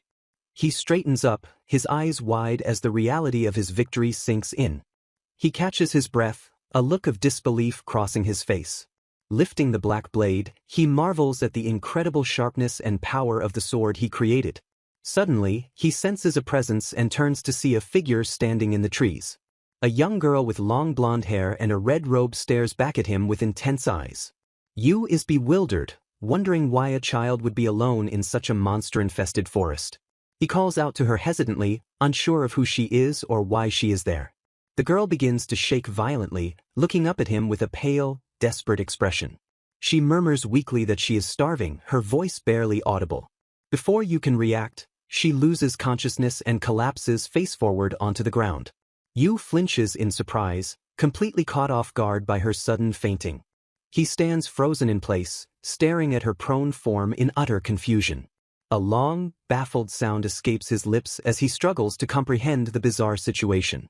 Clara dissolves into tears of relief, overwhelmed with happiness that Yuji survived the brutal encounter unharmed. Yuji gently comforts the weeping elf, assuring her with a warm smile that he is perfectly fine. He pats her head to calm her down, but she begins to spiral into self-deprecation. She berates herself for being a burden he should have abandoned, but Yuji swiftly reminds her that he banned such talk. He soothes her with a gentle touch, forcing her to acknowledge his command to stop devaluing herself. Clara sniffs back her tears, finally calming down under his reassuring presence. Yuji smiles, shifting the mood from emotional turmoil to something more practical. With the tension diffused, he turns his attention to the preparations he made earlier. He announces that the meal is ready, revealing a slab of meat he has prepared on a large leaf. He checks the heat of the cooking stone, confirming it is hot enough for what comes next. Satisfied with the temperature, he declares the stone perfect for cooking. He presents the sliced meat on the heated stone, the raw flesh sizzling on contact. He calls out to Clara that it is mealtime, signaling the start of their well-earned dinner. Clara stares in confusion at the fresh cuts, puzzled because the meat is visibly raw. Yuji explains that today's menu is dirk yakiniku, a style where they grill the meat themselves. He recalls the grueling effort required to hang and butcher the massive deer carcass to drain its blood. The labor left him starving, his stomach growling loudly as he prepared the feast. He pauses his recollection, his mind drifting back to the moments immediately following the battle. In a flashback, Yuji shouts at the unconscious Clara, trying desperately to rouse her from her slumber. He remembers how the girl who lent him the sword had collapsed and refused to wake up. Concern had gnawed at him, fearing that her prolonged unconsciousness signaled a dangerous condition. He had crouched beside her unmoving form, resigning himself to the fact that shouting was useless. Deciding not to stress, he figured he would start cooking, wondering if the smell of meat might do the trick. As if on cue, Clara instantly snaps awake, lured back to consciousness by the appetizing aroma. Now fully awake, she sits on the log bench, swinging her legs in anticipation. Yuji declares it is time to eat, watching Clara tremble with excitement and anticipation. The thin slices of dirk meat sizzle enticingly on the hot stone, glistening with rendered fat. With a joyous cheer, Clara clasps her hands and prepares to take her first bite. She places the hot meat into her mouth, her eyes widening as the flavor hits her tongue. She chews slowly, savoring the texture and heat of the freshly grilled game. Her expression shifts to pure shock as the incredible taste overwhelms her senses. Yuji watches her reaction intently, swallowing nervously as he waits for her verdict. Clara exclaims in delight, unable to comprehend how the meat can be this delicious. She marvels at the savory fat, describing the intense umami flavor flooding her mouth. Yuji agrees, noting that the meat is sweet and rich without being overly heavy. He analyzes the texture, impressed by how the fat melts perfectly without leaving a greasy residue. The flavor is luxurious and potent, striking him with its high-quality profile. It tastes as if the entire bounty of the mountain has been distilled into a single, perfect droplet of flavor. Clara stares at him in awe as he passionately describes the culinary experience. Yuji declares this the best meat he has ever eaten, far surpassing anything he tasted in his previous life. Clara points eagerly at the massive slab of meat, urging Yu to keep eating since there is plenty left. Yu winks in agreement, announcing that the next cut on the menu is the thigh. The thick slice of meat sizzles invitingly as he lifts it with his chopsticks. They sit together on a log, humming happily as they prepare for the next round. Yu muses that the thigh is a favorite of his, usually bursting with the goodness of red meat. He notes that while lean thigh can be plain, the dirk's umami is heavily concentrated in its fat. Clara chants impatiently for him to hurry, while Yu regrets not saving the sirloin for last. The meat hisses on the stone, filling the air with a mouth-watering aroma. Yu bites down, shocked to realize the lean thigh cannot compare to the marbled sirloin he just had.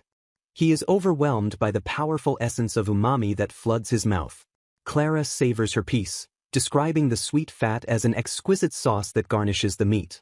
She melts with joy, while Yu covers his face, emotional about finding such delicious food after his disaster.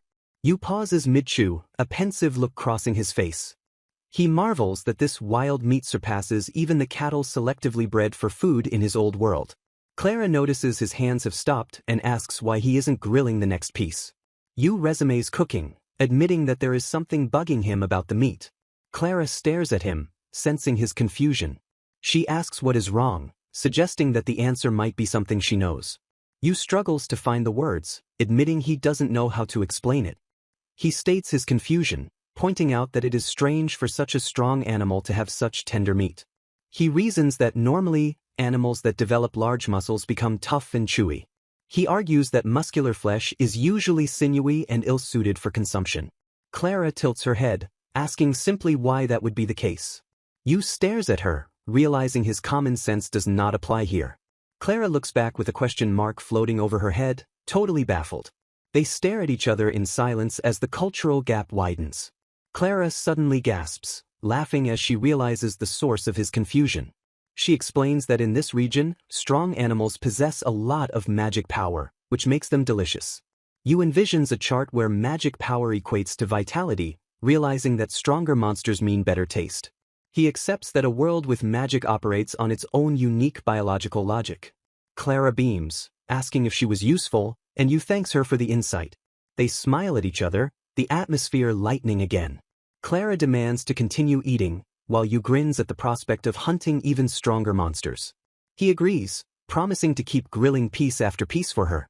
A sudden, sharp sniff interrupts their conversation.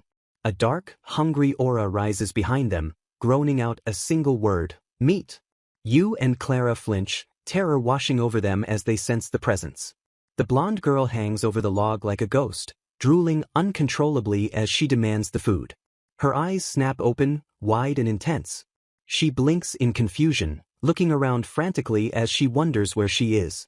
The sizzling meat glistens on the hot stone, its aroma filling the air and tempting everyone nearby.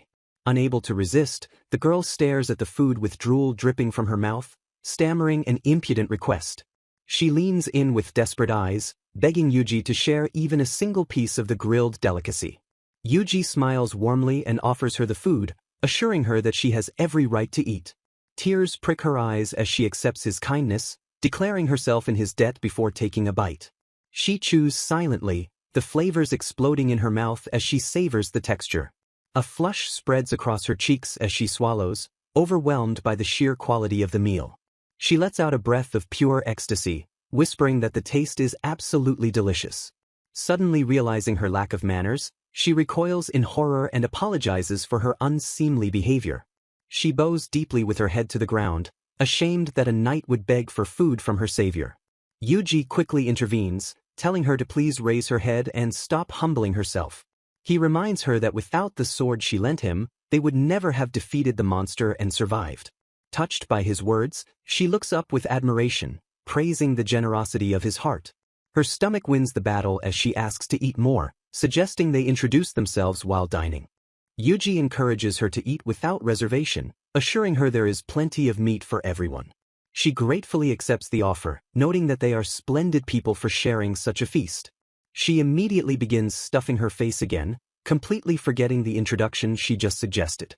After a satisfying meal, she sighs in contentment, amazed to find such high-quality cuisine in the mountains.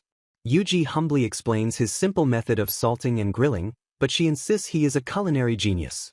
She analyzes the dish with serious intensity, praising the exquisite seasoning and perfect doneness. She commends the technique of grilling bite-sized pieces to eat immediately, calling the idea excellent. A bright smile lights up her face as she talks about the joy of tasting different cuts without getting tired of them. She suddenly straightens her posture, apologizing for the delay in her formal introduction. Standing tall, she introduces herself as Katia Fyro, revealing her true identity. She declares that she serves as a temple knight in the city of Moiris. Yuji recoils in surprise, shocked to learn that this gluttonous girl holds the title of a knight. Katia humbly requests that he disregard her rank and continue treating her as he has been, since he saved her life. Yuji looks confused, unsure of what exactly a temple knight is supposed to be. She explains that they are trusted warriors who serve God and aid those in need across every land. She notes that it is rare for someone not to know them, but she is happy to explain their noble purpose. Observing his reaction, she deduces from his clothes and lack of knowledge that he must be from the Bunas. She points out his peculiar attire, confirming her suspicion that he is not from around here. Yuji sweats nervously, but Katia smiles and assures him that she will not pry into his background. She starts to ask a question, but Yuji interrupts to ask if he can address her familiarly as Katia. She readily agrees, considering them friends, but points out that she still doesn't know their names. Yuji hesitates, apologizing in advance in case the question he wants to ask is considered rude. He looks her in the eye and bluntly asks exactly how old she is. Katia blinks in confusion, unsure why her age is the subject of his curiosity. Yuji exclaims in disbelief, stating that one cannot become a temple knight unless they are at least 18. He stares at her with deep skepticism, implying that she looks far too young to hold such a title. Katia curls up in embarrassment, admitting that she is actually 19 years old despite her childlike appearance. She glances up with a smug yet tired expression, confirming that she meets the age requirement to be a temple knight. Yu and Clara stare in shock as Katia explains that everyone is surprised by her true age. Katia waves off the concern, revealing that her youthful look causes even her comrades to look down on her. She straightens up under the starry sky, formally thanking Yu and Clara for saving her life. Turning the conversation, she asks why they are deep in the mountains while acknowledging she owes them an explanation. She decides to trust them, stating she doesn't mind revealing her mission to her saviors. Yu and Clara look at her with curiosity as she prefaces her story. Katia reveals she was ordered by the Night Order to investigate a specific sighting in this region. Yu asks what was seen, and Katia's expression darkens with seriousness. A terrifying silhouette looms in the background as she drops the bombshell that a dragon was reported. She quickly clarifies that the reports were vague, but she was sent to ensure the public doesn't panic. She explains that proving the dragon doesn't exist is just as important as finding it. Yu sweats nervously, realizing that an actual dragon would spell big trouble for them. Katia notes that a confirmed dragon sighting would cause a massive uproar and bring armies of knights. She sits on the log, explaining that her job was to verify the truth before such a chaotic extermination mission could launch. She sighs, recounting how she failed her mission by getting lost and nearly starving to death. Yu looks at her with a deadpan expression, mentally labeling her a helpless city girl. He crouches down to her level, asking what she intends to do now that she has failed. Katia admits she has lost too much time and needs to look around more, but she is clearly hesitant. She confesses that she is likely to get lost again and has no safe way to return home. Yu smiles warmly, having already decided on a solution to her predicament. He offers her a place to stay, inviting her to use their camp as her temporary base. Katia tries to refuse out of politeness, but Yu points out that she needs a base and a steady food source. He adds that her sword was the reason he could defeat the Dirk, proving she is a valuable asset. Katia considers the offer, thinking that having a fighter nearby would be reassuring in monster territory. Yu smiles, suggesting that as a temple knight, it is within her duties to help civilians like them. Katia stares at him, fixating on his request for someone who can fight. She reflects on the battle, realizing that Yu is actually strong enough to handle monsters without her help. She recalls that in survival situations, people usually fight to the death over food rather than share it. Yu reaches out his hand to her, completely defying her dark expectations with his kindness. Katia stares at his open hand, touched by his genuine willingness to help. She clasps his hand firmly, agreeing to join their camp for the time being. Yu abruptly ends the emotional moment, declaring it is time to sleep for an early start tomorrow. He points her to a bed, leaving the two girls alone for a moment. Yu wanders off into the woods, muttering that he needs to use the bathroom. Katia smiles at Clara, remarking on how amazing Yu is. Clara beams back, wholeheartedly agreeing with the sentiment. Yu expresses his happiness at meeting Katia in his thoughts. Clara's smile widens as she bonds with their new companion. Yu returns to find them getting along, teasing that they look like best friends already. The two girls look at each other and smile, cementing their new friendship. A black sword stands silent under the moonlight as a dragon's silhouette soars across the face of the moon. Yu decides they shouldn't keep Clara waiting and enthusiastically declares it is time to go find some fish. He pauses on a rocky outcrop, gazing out at the water to assess the potential hunting grounds. Peering into the shallows, he notes that the fish are fearless and completely ignore his presence. Hyping himself up, he shouts that this is the spirit and prepares to dive into the action. He freezes mid-step, his attention suddenly hijacked by a stunning sight behind him. Yu blushes furiously as Katia appears in a swimsuit, shyly asking if she looks strange. The camera pans over her figure, highlighting the dark swimsuit that hugs her curves. Katia blushes deeply, her confidence wavering as she stands silently under his gaze. She suddenly forces a change in mood, shouting that she is ready to begin the hunt. Yu tries to convince himself this is normal for this world, though his face remains flushed. Katia's intense blush betrays her, suggesting she is far more embarrassed than she lets on. With a splash, they jump into the ocean to begin their underwater expedition. They swim through the crystal-clear water, spears in hand, entering a vibrant blue world. Yu marvels at the incredible translucence of the sea, noting how different it looks from below. He realizes that such pristine, transparent water would be a rarity anywhere back in Japan. A massive coral reef reveals itself, teeming with exotic and strange aquatic life forms. Yu's eyes widen as he spots a particularly interesting fish swimming near the coral. The creature drifts lazily, completely unaware that a predator is observing it. Yu realizes these fish have absolutely no caution or fear of humans. Surrounded by an abundance of choices, he struggles to pick just one delicious-looking target. He locks onto a large specimen, noting that the variety here rivals even Earth's oceans. Spotting a perfect catch, he aims his spear, deciding that this specific fish looks the most appetizing. The fish continues its slow, rhythmic swimming, oblivious to the danger closing in. Yu decides to catch it with his bare hands to preserve the meat, abandoning his harpoon. He focuses intensely, predicting the fish's movement to time his strike perfectly. With a burst of speed, he thrusts his hand forward to snatch the target. As his fingers close in, the fish's eye suddenly swivels, detecting the threat. The creature opens its mouth wide and emits a blinding shockwave of sound. Yu is blasted back by the sonic attack, wincing in pain as the water vibrates around him. The fish escapes into the blue, leaving Yu stunned and empty-handed. A high-pitched ringing fills his ears as he reorients himself in the water.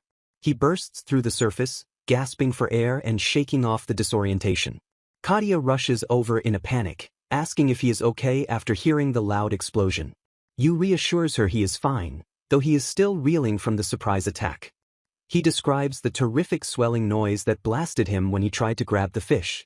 Katia identifies the creature as a symbol fish, explaining its unique defense mechanism. She adds that the noise-generating organ is actually a delicacy with an alluring texture. Yu sighs in frustration, realizing he let a rare and tasty prize slip through his fingers. Determination hardens his expression as he vows never to let his guard down again. He dives back into the water, ready to resume the hunt with a new strategy. Yu realizes that trying to grab the creature with his bare hands was a mistake from the start. He pauses with a puzzled expression, wondering what his next move should be. A fish with a truly ridiculous face swims into view, prompting Yu to comment on its unique look. Despite its goofy appearance, Yu is convinced that fish like this often end up being delicious. He moves with extreme caution, gripping his spear as he whispers for the target to stay still. The fish drifts lazily through the water, unaware of the predator stalking it. It continues its slow, rhythmic swimming, offering a tempting target for a strike. Yu narrows his eyes, his focus entirely locked on the movement of the fish. With a sudden burst of speed, he thrusts his spear into the water. The spear strikes the water with force, aiming to skewer the unsuspecting prey. Yu is shocked as a cloud of white substance explodes outward, wondering if it is ink. He recoils in panic, fearing poison or bodily fluids and realizing he should have anticipated a defense mechanism. He flinches, disoriented by the sudden obscurity clouding his vision. Realization strikes him that the creature released a burst of tiny air bubbles to blind him. Sunlight cuts through the water, illuminating the scene as Yu regains his situational awareness. He spots a dark shadow moving within the curtain of bubbles and locks onto it. Tracking the silhouette, he confirms the target's location with a confident shout. He strikes again with precision, the impact rippling through the water as he connects. Bursting from the surface, Yu holds up his catch, shouting triumphantly that he got one. Later, Katia sits by the water, remarking on how tranquil this place is compared to the Badlands. Yu stands beside her, asking what exactly the Badlands are since she mentioned them earlier. Katya pauses, searching for the right words to describe the dangerous region. She explains that the Badlands are harsh environments strictly unfit for human habitation. She describes extremes of scorching heat, freezing cold, and desolate swamps with no rainfall. She adds that the monsters adapted to these harsh environments are all exceptionally dangerous. She reveals that the dragon she is hunting is a monster that normally resides in those Badlands. Yu comments that the area must be crawling with formidable monsters. His thoughts immediately turn to food as he wonders if there are lots of tasty ones there too. Katya confirms that many delicious monsters exist there, attracting adventurers who seek them out. Her expression darkens as she mentions that temple knights are often sent to search for those who go missing. She explains that those lost in the Badlands are usually presumed dead, with rare exceptions for important figures. Looking out at the water, she admits she prefers the peace of their current scenery. She adds a warning that even safe-looking areas can sometimes bare their fangs unexpectedly. She reassures him that knowing this danger is the key to surviving the mountains next time. Gazing at Yu, she thinks to herself that he gives her a strange sense of safety. She observes that even though he is in the middle of a disaster, he remains unfazed. She marvels at his overflowing vitality as he enjoys the situation from the bottom of his heart. She reflects that his presence makes her feel alive in an environment that usually reeks of death. She admits to herself that despite her combat skills, she was helpless when she was alone. Blushing slightly, she resolves that she has a lot to learn from Yu. Yu stands looking out at the horizon, seemingly unaware of her internal monologue. He murmurs to himself about the Badlands, his curiosity piqued by the dangerous region. Clara greets the returning hunters with a bright smile, welcoming Yu and Katya back to the camp. She excitedly asks how the hunt went, but Yu hesitates to call their modest catch a big haul. Katya proudly presents the basket, urging Clara to take a look at the results of their efforts. She beams with joy, admitting that the experience of securing food for oneself is actually quite fun. Realizing Clara cannot see inside the high basket, Katya lowers it to the ground for a better view. Clara peers inside and gasps in recognition, identifying the catch's bubblins. She expresses amazement that they managed to capture 3 of the elusive creatures. Yu explains that while their defense is simple, they are known to be delicious when grilled. Curious about the menu, Clara asks if there are any cooking methods other than simple grilling. Yu considers the options, noting that deep frying makes them too oily while baking works well. He falls into deep thought, humming to himself as he searches his memory for a better idea. A sudden spark of inspiration strikes him, represented by a mental light bulb flashing on. He proposes a risky experiment, reasoning that they have nothing to lose by trying a new method. Katya notices his confident shift, and he assures her that even if it fails, it will still be edible.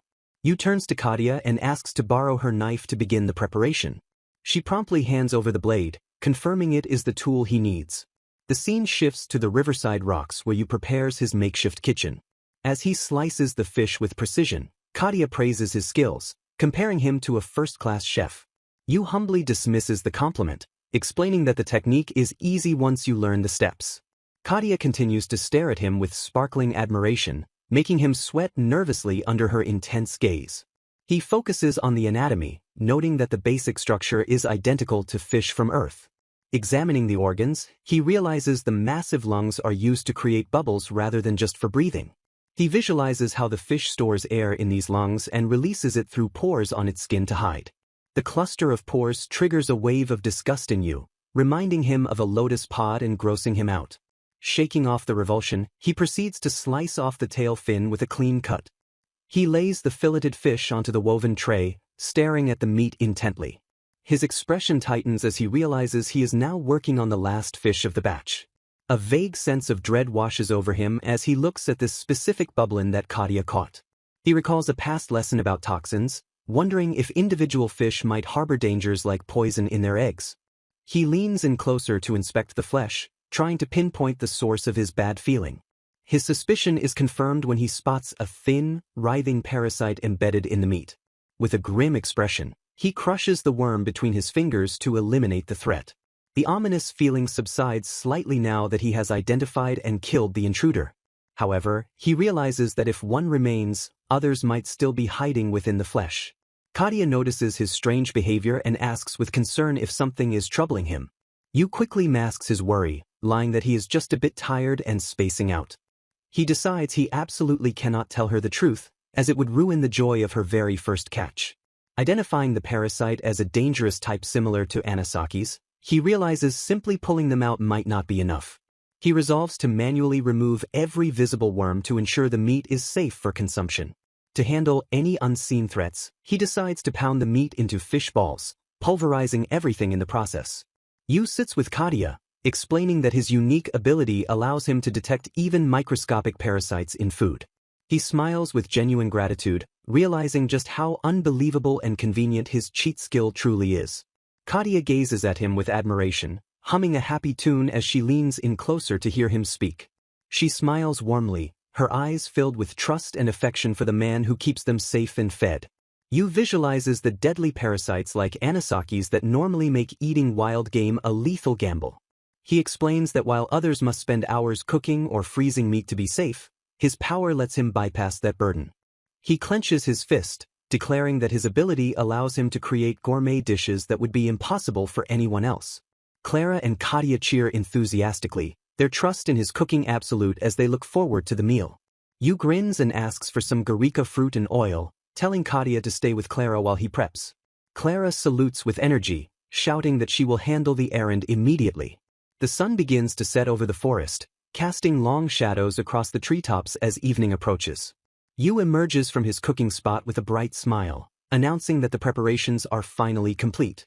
He presents a large woven platter, calling out to the girls that the main event is ready to be served. Clara and Kadia welcome him back to the campfire, eager to see what he has created. Yu teases that tonight's menu is high class, though they will have to wait for the main dish to finish resting. He suggests they start with the appetizer, lifting the lid off a pot to reveal the first course. He presents a steaming pot of fish ball soup, asking if they recognize the dish. The girls stare into the pot with confusion, admitting they have never seen fish minced and shaped into balls before. Yu realizes with a start that Japanese cooking techniques like making fish paste are completely unknown in this world. The girls' curiosity piques, and they demand to see the proud dish he has been hyping up. Yu grins confidently and whips the cover off the main platter, declaring it his masterpiece. The sea and mountain carpaccio is revealed, a stunning arrangement of translucent fish slices garnished with herbs. The group gathers around the beautiful dish, the firelight dancing off the glistening oil. Yu explains that the dressing is a blend of fruit oil, garlic like garika, and citrus zest to eliminate any fishy odor. Instead of being impressed, the girls go pale and ask with trembling voices if the food is actually finished. Yu freezes, confused by their fearful reaction to his culinary work of art. He wonders why they aren't enamored, finding it strange that they look so terrified. The girls stare at the raw fish with undisguised horror, sweating nervously. They scream that he can't eat it raw or he'll get sick, asking why he isn't going to cook it. Yu finally understands that in this world, raw fish is viewed with revulsion and fear. He deduces that without modern hygiene knowledge, the locals view raw meat as a death sentence. He facepalms, apologizing for not realizing that sashimi would be considered taboo and dangerous here. He sits slumped in defeat as the girls point out that it's only natural to fear uncooked food. They insist it is lethal, so Yu sighs and decides he will eat the carpaccio alone while they have the soup. He reassures them that his cheat skill protects him from any health risks, so he can enjoy it safely. He tosses a slice into his mouth, while the girls watch him with expressions of sheer terror. Yu chews happily, savoring the fresh citrus notes and the sharp accent of the alpine leeks. He closes his eyes, imagining the fragrance of the sea being protected by the ingredients, completely void of any fishy smell.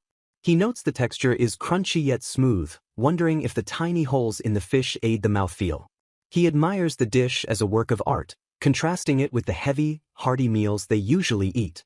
Yu closes his eyes and savors the flavor, whispering with a satisfied smile that the dish is delicious. Clara and Kadia watch him nervously, stammering to ask if the strange food actually tastes good.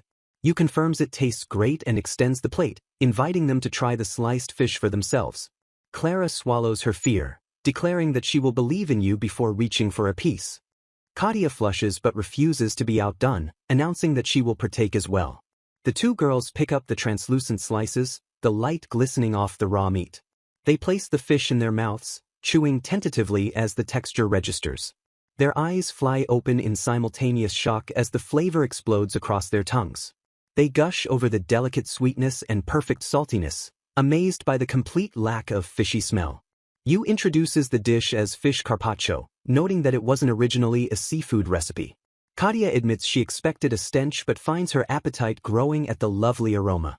Yu wonders aloud if the citrus fruit was the key to neutralizing the odor and enhancing the taste. They polish off the entire leaf plate, Clara trembling at the thought that she almost lived a life without this taste. Yu beams at their reaction, feeling that the effort of preparation was entirely worthwhile. He presents the main course, a steaming pot of fishball soup, and tells them to eat up.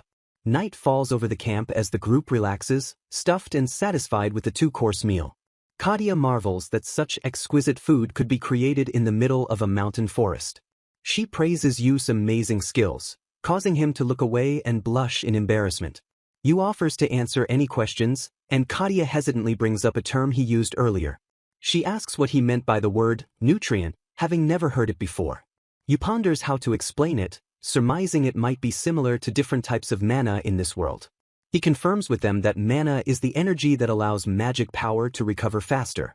He explains that nutrients work similarly for the body, listing examples that help recover fatigue or build blood. The girls listen intently, trying to wrap their heads around this new magical concept of biology. Yu decides to share a story to illustrate his point, beginning a tale about an icy expedition. He describes a group stranded in a land of snow who survived solely by catching and eating fish. Despite the abundance of food, a disease struck them down, killing everyone except the native guide. He describes the nightmarish symptoms where old wounds opened and teeth fell out from bleeding gums. Clara and Katia turn pale with horror, clinging to each other at the gruesome description. Yu reveals the name of the killer is scurvy, a terrifying illness caused by a lack of vitamin C. Katia frantically asks why the guide survived if he was eating the exact same fish as the others. Yu confirms the menu was the same but asks them to guess the crucial difference in their methods. He pushes them to think about what the expedition members did that the guide did not. Katia frowns in deep concentration, ruling out the type of fish as the variable. Yu hints that the explorers always cooked their food, while the guide did nothing special by his standards. Katia realizes that the doing nothing was the key to the guide's survival. Her eyes widen as the realization strikes her like a bolt of lightning. She shouts that the guide was eating the fish raw, and Yu claps his hands in approval. Yu smiles, confirming that raw fish retains the nutrients that cooking destroys. He explains that vitamin C prevents scurvy and can be found in many foods, including the raw fish they just ate. Clara asks if the expedition members also ate fish, confusion evident on her face. Yu explains that vitamin C is fragile and easily destroyed by salt or exposure to air. Clara gasps as she processes the new information. Yu adds that heat destroys the nutrient rapidly, pointing out the flaw in cooked diets. He reveals that only the native guide who ate raw fish survived the expedition. Yu warns that continuing a diet of salted meat alone is a one-way ticket to scurvy. He declares that the carpaccio was packed with vitamin C thanks to the raw fish and citrus. Clara realizes this nutrient deficiency is the true culprit behind the sailor's disease. Yu mentions that some foods retain vitamins when heated, prompting Clara to ask about vitamin C. He explains that potato starch protects the vitamin, reiterating that raw fish is a reassuring source. Katia interrupts the lecture, asking permission to pose another question. She asks why they didn't get stomach problems this time, noting that raw fish is usually dangerous. Yu starts by explaining that freshness is the first major hurdle since fish spoils instantly. He clarifies that their catch was fresh and firm, unlike rotting fish transported inland. He shifts to the second danger, bringing up the inevitable problem of parasites. Yu describes how living bugs run amok in the stomach, creating a disastrous mess. He states that his ability allows him to see and remove the pests, making the sashimi safe. Katia realizes with horror that the bugs swarm inside the body when eaten. Yu confirms he removed them, but stops when he notices Katia shaking. Katia trembles violently, her hood shadowing her face as fear takes over. Yu asks frantically why she has gone pale and what is wrong. Katia connects the dots, realizing her past stomach ache was a swarm of parasites. She screams in terror, clutching her stomach at the thought of bugs crawling inside. Tears stream down her face as she wails that she can take anything but bugs. Yu tries to calm her, insisting he checked the carpaccio thoroughly. He explains a method of thin slicing to remove bugs, trying to rationalize the safety. Katia looks up with tear-filled eyes, asking weakly if he is telling the truth. Yu admits that while fish are often afflicted, clean ones do exist. He quickly adds that not all stomach aches are caused by parasites to comfort her. He describes invisible, tiny spirits that cause harm to explain bacteria. Katia looks confused by the explanation but accepts his serious tone. Yu swears on his honor that there were absolutely no bugs in the carpaccio. Katia composes herself, apologizing for her shameful display of panic. Yu smiles warmly, glad that the crisis has passed. Internally, he sweats, knowing he picked out tons of bugs and can never tell her. Katia smiles, admitting the dish was delicious and she wants to eat it again despite the shock. Yu mentions that his people eat it simply with a seasoning called soy sauce. He helps her up as she expresses a longing to try that flavor someday. Yu promises to make soy sauce himself if they can ever find the right beans. He glances at her, struck by her genuine enthusiasm. Katia beams with a radiant smile, asking him to treat them to it in the future. Yu agrees with a happy blush, promising to make it happen for her. Yu decides to verify his current abilities now that the food procurement has gone smoothly. He crouches low in the forest, breathing steadily to prepare for a physical test. With a burst of strength, he launches himself off the ground, his feet tearing through the grass. He lands silently behind a tree, assessing the movement. He calculates that he can instantly close a distance of about 10 meters. Sprinting through the trees, he acknowledges that his speed is now in the superhuman realm. He reviews his defensive capabilities, specifically the armor-like hardening skill. He decides against testing a lure, fearing it might summon dangerous beasts to their location. Focusing inward, he feels a new, foreign magic power boiling beneath his skin. The energy surges from the depths of his body, rushing toward the surface. His eyes widen as the power erupts outward in an uncontrollable wave. Sticky foam explodes from his body, revealing the absorbed ability of the bublin.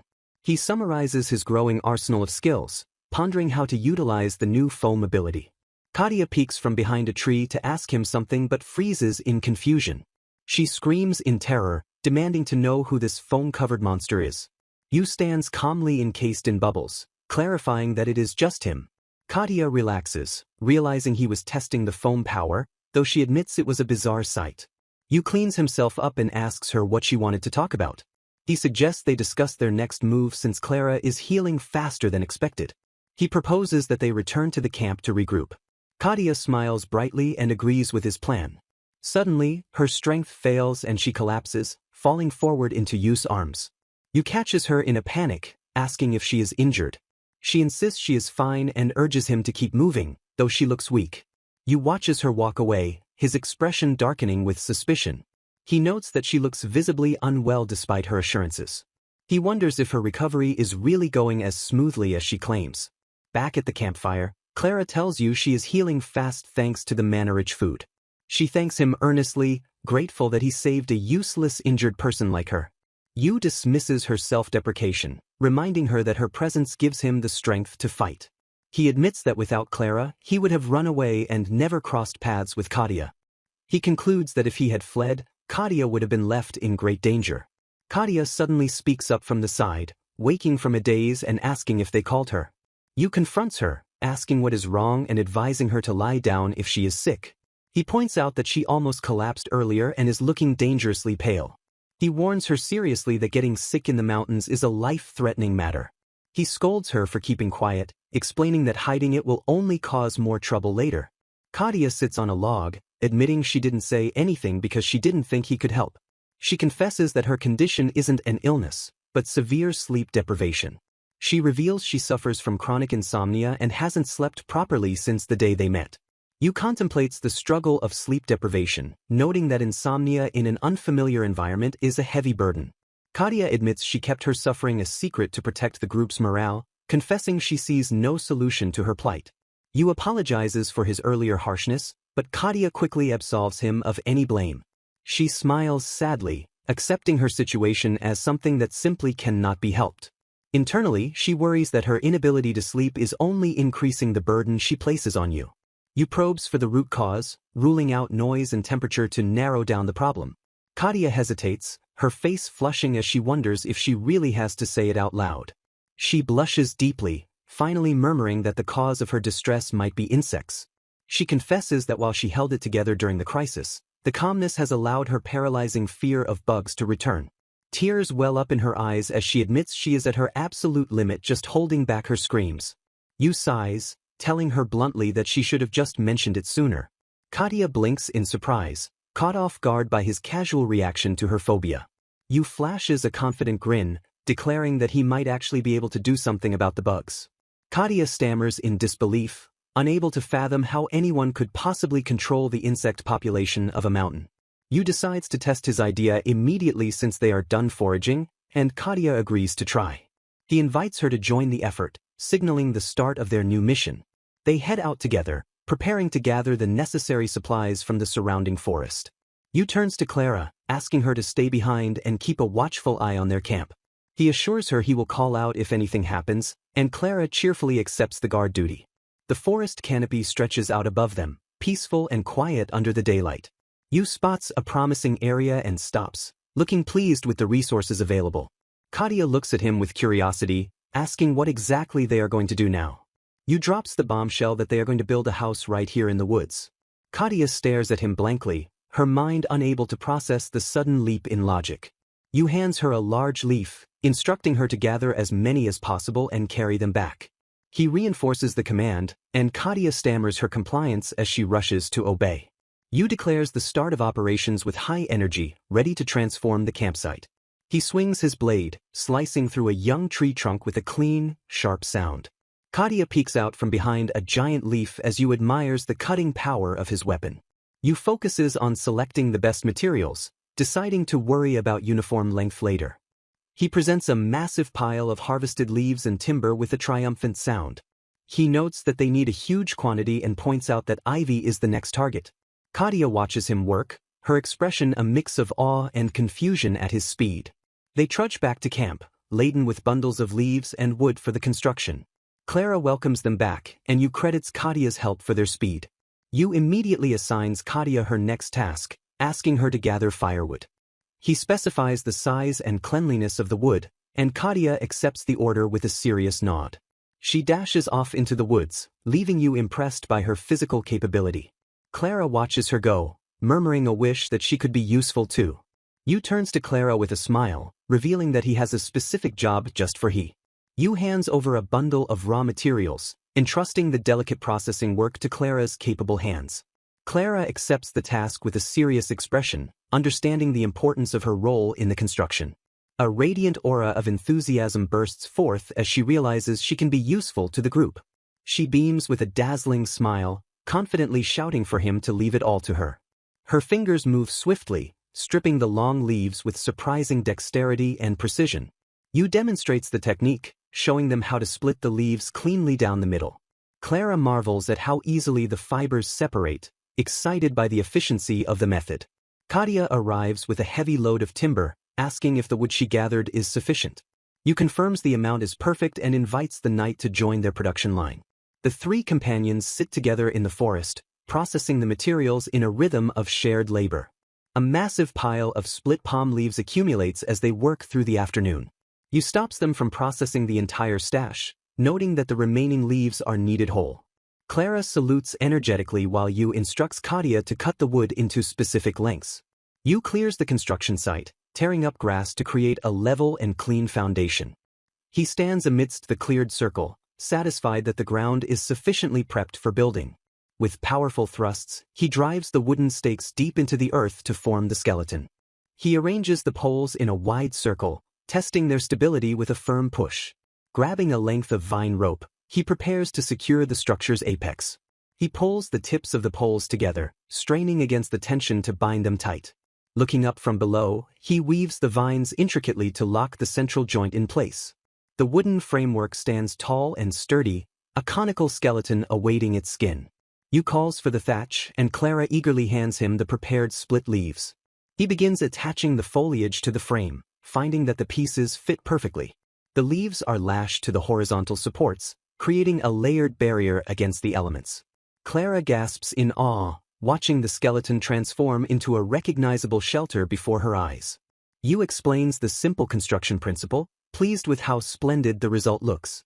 Eager to contribute, Clara jumps in to help, and Yu warns her to leave no gaps. They work side by side, layering the thatch rapidly to cover the remaining open spaces. The finished hut stands complete, a massive thatched dome dominating the clearing. Yu wastes no time celebrating, immediately pivoting to the next phase of construction. He lashes smaller logs together with vines, constructing a sturdy raised platform. Clara leans in curiously as Yu explains that this is far more than just a simple place to sleep. He reveals the raised bed design is a strategic defense to keep them safe from crawling insects. Clara is impressed by the logic, while Yu outlines plans for a movable door and an internal fire. The team admires their handiwork, proud to have finished the shelter before the sun dipped below the horizon. The thatched hut stands silent and welcoming against the backdrop of the darkening forest. Inside, the space is cozy and functional, featuring the raised bed and a central fire pit. Clara and Katia cling to each other in excitement, overwhelmed that they have built a proper house. Clara worries that a fire inside might attract bugs, questioning the logic of the hearth. Yu explains that insects detest smoke and flame, so the fire will actually act as a repellent. Katia gasps in sheer amazement, her eyes sparkling as she surveys the completed shelter and realizes the extent of Yu's skills.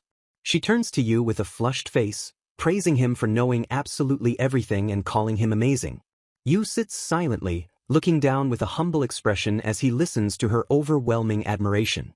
He dismisses the compliment with a wry smile, explaining that he simply focuses on different things than the people of this world. He describes his knowledge as ancient techniques that have largely been forgotten, yet admits his methods are highly effective. Katia leans in closer with a determined look, insisting that his abilities are amazing regardless of their origin. She confesses her own ignorance, admitting she had no idea how to build a house or repel insects on her own. Looking him in the eye, she declares that she owes him her life for saving her once again. Blushing deeply, she clutches her chest and boldly confesses that she adores him. Yu stares back blankly, completely caught off guard by the sudden and intense declaration of affection. He breaks into a gentle smile, accepting her feelings with a calm and happy expression. Looking up at the darkening sky, he announces that it is time to prepare a quick and simple dinner. Katia shouts a warning to Yu that something is heading his way. Yu responds with a confident confirmation, his eyes focused on the incoming threat. Katia identifies the monster as a spiked turtle, warning him about its sharp spikes. Yu smiles and thanks her for the warning, showing no signs of fear. He is caught off guard as the turtle charges with surprising speed. He cries out and barely dodges the sharp spikes thrusting towards him. He comments on the surprising agility of the turtle, realizing it is quite a handful. Yu steals his resolve, deciding to face the creature head-on. The turtle retracts into its shell, extending its spikes in a defensive posture. Yu circles the spiked beast, looking for an opening in its formidable defense. He activates his hardening ability, his face set with determination. A sharp sound rings out as he strikes, his hardened body clashing with the spikes. Yu lifts the massive turtle high into the air, shouting his victory. He carries the captured beast back, looking triumphant while Katia stares in awe. Clara looks on with relief, happy that the battle is over. Yu jokes about the risk while Katia shudders at his awesome power. He reasons that compared to the dirk, this puny turtle is nothing. Clara smiles warmly, her eyes full of admiration for his strength. The turtle flails helplessly as Katia expresses doubt about eating it. Yu assures her that while it has a peculiar flavor, it is delicious if cooked right. He declares he will put extra effort into dinner, and Katia looks forward to it. The group celebrates their success, cheering as they head back to camp. The sun shines down on the peaceful forest as the group returns to their thatched home. Back at the camp, Yu announces he is going to start cooking now. Clara clasps her hands together, her face lighting up with excitement. Yu presents the butchered turtle meat, announcing they will make tempura. He explains that once dressed, it is just like any other meat, calming Katia. Yu suggests they prepare the side ingredients first to get everything ready. He holds up a plant called grass tie wrap, explaining they need to mash it. Clara and Katia lean in with curiosity as Yu begins his lecture on the strange plant. Yu describes the predatory nature of the plant, which strangles small prey. He smiles, noting that they will be using a specific part of this dangerous leaf. He points out the delicate sensor roots, which are soft and edible. Silence falls as they focus on the task of preparing the dangerous plant for consumption. Yu pounds the root with a heavy log, mashing it into a paste. He notes the acidic scent, comparing it to umebashi or beefsteak plant. Katia agrees it has a refreshing fragrance that stimulates the appetite. Yu instructs them to stuff the mash between pieces of the turtle meat. Clara watches intently, learning the technique as you prepares the stuffed meat. Yu holds up a bag, announcing the arrival of the flour for the next step. Yu reflects on the flour Katia carried even while starving, recalling his senior's advice that flour is a survival lifeline. He pours water into a bowl of the white powder, beginning the simple culinary process. A pinch of salt is sprinkled into the flour and water mixture to create a basic dough base. He cracks spike turtle eggs into the bowl and mixes everything together into a smooth paste. The chunks of turtle meat are dunked into the bowl, getting thoroughly coated in the sticky mixture. Yu grins and tells the group to remember this recipe, noting that even boiling flour and water can be sustenance. Katia blushes and nods dutifully, though she looks a bit overwhelmed by the survival lesson. The battered meat chunks sit ready on a leaf platter, prepped for the hot oil. A metal pot sits over the fire, the oil inside heating up to the perfect frying temperature. Yu lifts a piece of the batter-coated meat with his chopsticks, the batter dripping slightly. He drops the meat into the hot oil, which erupts into a vigorous, appetizing sizzle. Katia and Clara watch with sparkling eyes, mesmerized by the cooking process. The sound of frying meat fills the air, and the group agrees it is a sound that stimulates the appetite. Yu lectures that the visual and auditory experience of cooking is just as vital as the taste itself. A golden brown piece of fried turtle is lifted from the oil, steaming and perfectly crisp. The spike turtle tempura is presented on a leaf, looking like a high-end dish. Katia clasps her cheeks in delight, enchanted by the delicious appearance of the golden fritters. Yu observes that the refined look of the tempura completely disguises the rugged nature of the turtle meat. The group puts their hands together in prayer, offering the traditional thanks before eating. Katia and Clara take big bites of the hot tempura, their eyes widening in instant bliss. Yu chews thoughtfully, pleased to find the texture is pleasant rather than dry or powdery. He analyzes the contrast between the juicy gelatinous layer and the fibrous meat inside the crispy batter.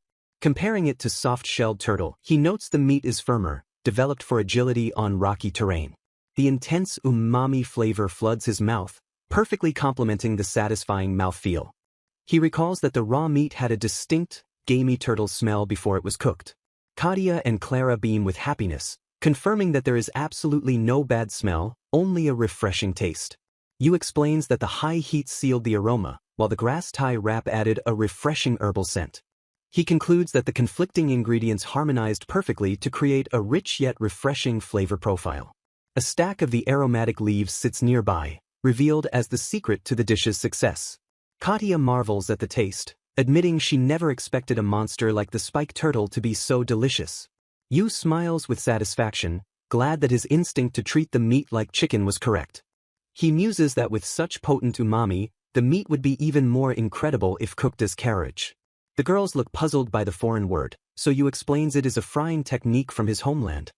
He describes the process of marinating the meat in soy sauce to steep it in flavor before deep frying. Katia demands to try this soy sauce flavor, captivated by his description of the legendary seasoning. Yu warns her not to get her hopes up, though he promises to make it if he ever finds the ingredients. He sits on a log in sudden depression, overwhelmed by a deep longing for the taste of soy sauce. Katia interrupts his sulking to ask if he managed to acquire any new skills from the meal. Yu looks up with a serious expression, confirming that the monster meat did indeed grant him power.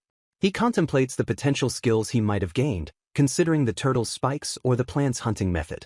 Yu imagines the potential of his new powers, thinking either spikes or roots would be an ideal addition to his arsenal.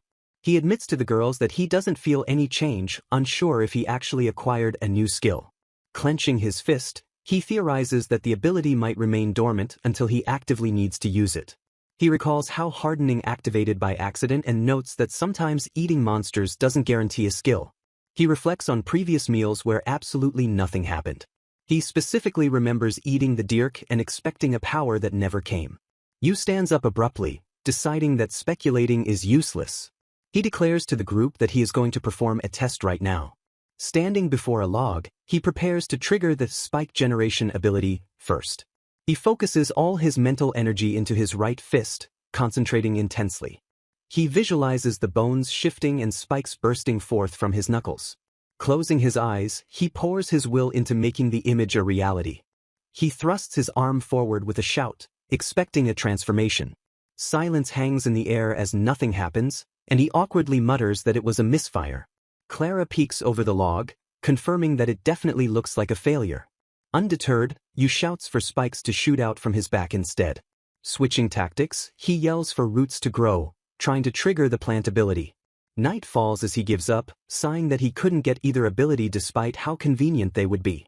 Kadia comments that the trapping ability of the grass tie wrap would have been perfect for his hunting style. Yu mutters about the two separate abilities, stuck in his own box of thinking. Clara timidly speaks up, asking if he can't just try using both at once. She suggests combining them, creating a trap where spikes fly out when the grass is stepped on. Yu freezes in shock, admitting that the concept hadn't even crossed his mind. He stares at his hands, questioning why he, the one with the cheat ability, failed to think of combining powers. A realization strikes him, his eyes lighting up with the potential of this new idea. He grabs Clara's hands in excitement, calling her amazing and declaring the idea worth trying immediately. Clara flushes with embarrassment, stammering that it was just a random thought and might not work. Yu cuts off her self-deprecation, emphasizing that she succeeded where he failed. He suddenly realizes he is holding her hands and pulls back, apologizing as he notices her red face. Clara frantically explains she isn't upset, but rather overwhelmed with happiness at his praise. Yu places his hand on the ground, focusing on the new concept of a combined trap. He looks around for a test subject, wondering if a rock would be too dangerous to test on. He decides to just go for it. A small, unassuming sprout pops up from the earth. Yu gasps in disbelief, realizing he actually succeeded in summoning the trap.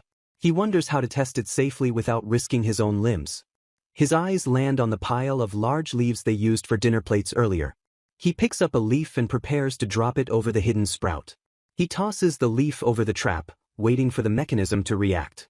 A spike shoots up instantly, impaling the falling leaf in midair. Yu tests his new power, summoning a cluster of massive spikes that burst from the ground with lethal precision. His eyes widen in shock as he processes the sheer scale and sharpness of the weapon he created. Kadia and Yu fanboy over the destructive spikes, shouting that the ability is both practical and totally awesome. Yu turns the credit to Clara, smiling warmly as he tells her that he couldn't have done it without her. Clara turns beet red and waves her hands frantically, stammering in acute panic at the sudden compliment. A guttural, earth-shaking roar suddenly tears through the peaceful forest, freezing everyone in place. Kadia claps her hands over her ears, screaming in terror as the sound vibrates through her very bones. Yu grits his teeth against the deafening noise, his instincts screaming that a formidable enemy is near. The group stands paralyzed in the clearing, their eyes darting upward as they search for the source of the scream. A massive shadow sweeps over the trees, plunging the forest into an ominous, momentary darkness. A dragon descends from the heavens, its massive silhouette framed perfectly against the glowing full moon. A terrifying dragon's eye fills the frame, its vertical slit pupil locking onto the intruders with primal intensity. Clara and Yu freeze in sheer terror, their faces draining of color as they realize the legend is a living nightmare. The group stands paralyzed in the forest, processing the impossible reality that a dragon actually nests in these mountains. From high above, the beast's shadow eclipses their tiny campsite, marking them as intruders in its domain. The dragon spreads its massive wings and takes flight, silhouetted against the moon as it patrols the night sky. A suffocating silence descends on the forest, the group daring not to breathe until the monster is gone. Yu collapses backward in shock, gasping for air and questioning if the terrifying encounter was even real. Kadia and Clara tremble violently, realizing they miraculously escaped the dragon's notice by a hair's breadth. Clara curls into a ball of fear, whispering that staying in this location means certain death. Kadia grimly explains that dragons are fiercely territorial, meaning they are now trespassing on deadly ground. She notes the dragon has passed this way multiple times, confirming the entire mountain is its hunting ground. Yu's expression hardens into a serious frown as he declares they must evacuate the area immediately. He turns to Clara and asks if her injured leg can handle the journey if she has support. Clara looks down sadly, admitting she won't be able to walk all the way to the village in her condition. A heavy silence falls between them as Yu waits for her to finish her thought. With a heartbreaking smile, Clara suggests they leave her behind to save themselves. Yu instantly shuts her down, calling her an idiot for even suggesting such a heartless option. Kadia steps in with unwavering resolve, stating that abandoning a civilian violates her knightly code. She smiles confidently at the elf, formally declining the request to leave her to die. Clara's eye widens in disbelief, tears welling up as their refusal sinks in. She explodes in frustration, shouting that they will all perish if they drag her dead weight along. Yu and Katia simultaneously press fingers to their lips, silencing her with mischievous grins. Yu leans in with a smirk, dismissing her logic with a casual confidence that catches her off guard. He admits he hasn't known her long, but abandoning a friend is simply something he is incapable of doing. Clara's hand trembles on her lap as she struggles to process their stubborn loyalty. Yu gently pats her head, teasing that she would understand if she just thought it through. He argues that carrying one injured person is manageable and refuses to turn this into a battle of stubbornness. Clara looks at their determined faces, realizing she has lost the argument against their kindness. Her fist clenches tight as she struggles to voice her deep-seated insecurities. Tears stream down her face as she lists her uselessness, claiming she can't hunt or fight like them. Yu cuts through her self-deprecation with a sharp denial, refusing to accept her negative self-image. He reminds her that without her company, he would have been left in crushing isolation. He adds a practical point, noting that without her knowledge, they have no idea how to reach the village. Scratching his cheek awkwardly, he searches for the right words to seal the deal. He looks her in the eye and states plainly that they physically cannot go on without her guidance. Clara stares back, her lips parting in shock as the weight of his need for her hits home. Overcome with emotion, she throws herself into Yu's arms, burying her face in his chest. She sobs uncontrollably, calling him a massive idiot while clinging to him in relief. Yu declares the matter settled, announcing that they have a busy schedule starting tomorrow. Later, Yu asks the hard question, and Katia grimly admits that fighting the dragon would be difficult. Katia explains that standard protocol for dragon extermination requires a squad of at least 5 seasoned veterans. Yu proposes heading toward a vantage point to locate a village, hoping to find their way home from there. He pauses, his expression serious as he prepares to make the final decision. Katia stares at him with intense focus, awaiting his command. Yu declares with absolute resolve that they will set out on their journey tomorrow. The sun rises over the forest canopy, casting a bright light to signal the start of a new day. Katia rubs her sleepy eyes as she emerges from the shelter, greeting Yu with a drowsy morning voice. They discuss the primal fear of sleeping in the wild, admitting that the nervousness kept them both on edge. Yu glances at Katia's back, noticing the tension in her posture. He realizes that she barely slept, the stress of the situation weighing heavily on her. Yu breaks into a cold sweat, the reality of the dragon's presence looming over his thoughts. He clenches his fist, realizing that his optimism up until now may have been a dangerous delusion. He reflects that while he and Katia could handle the dirk together, that was merely a beast. This time the enemy is a dragon, and the stakes are entirely different. A terrifying shadow dominates his mind as he acknowledges the dragon as the strongest mythical creature he knows. Katia leans in with concern, asking Yu if he is okay after noticing his tense demeanor. Yu forces a smile and waves off her worry, claiming he is just a bit sleep-deprived. Katia smiles back with a hint of fatigue, admitting that she is in the exact same boat. Yu states that despite their lack of rest, they have no choice but to move forward. He heads off to assist Clara, leaving Katia to perform the final check of their luggage. Katia watches him go, murmuring a quiet comment to herself. Yu lays out the items he brought from his old world, inspecting the plastic bottle and pencil case. He holds the water bottle, reflecting that items he once considered trash can become lifelines in this world.